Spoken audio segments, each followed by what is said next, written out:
Mumbai Indians जिंकली, पण तरीही एक मोठा प्रश्न अजूनही कायम आहे. कारण मैदानावर टीम जिंकली आहे, पण स्काय म्हणजे सूर्यकुमार यादव मात्र पुन्हा एकदा हरला. नमस्कार, मी मनीषा, तुम्ही पाहत आहात एम न्यूज.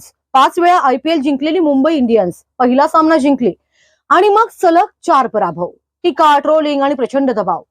पण मग गुजरात टायटन्स विरुद्ध MI न अशी कमबॅक केली की 99 धावांनी विजय घेतला आणि सगळ्यांना उत्तरं दिली. पण या विजयात एक गोष्ट मात्र सगळ्यांच्या नजरेत आली आहे, ती म्हणजे सूर्यकुमार यादवचा फ्लॉप शो. आकडेवारी बघितली तर धक्का बसतो. 6 सामन्यात फक्त 121 धावा, सरासरी फक्त 20.16.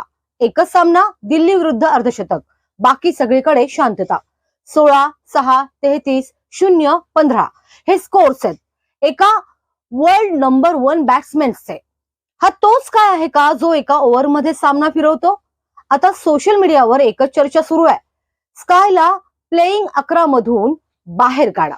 पण थांबा, गोष्ट इतकी सोपी नाही आहे. कारण हा तोच सूर्य आहे ज्याच्या कॅप्टन्सीमध्ये भारतानं T20 वर्ल्ड कप 2026 जिंकला. हा तोच प्लेअर आहे जो एका मॅच मध्ये गेमचं नशीब बदलतो. आता चर्चा सुरू आहे त्याच्या मनगटाच्या दुखापतीची. होय, रिस्ट इंजुरी. कदाचित याच दुखापतीमुळे त्याचा शॉट सिलेक्शन बिघडतोय, टायमिंग चुकतोय आणि स्काय सारखा प्लेअर संघर्ष करताना दिसतोय.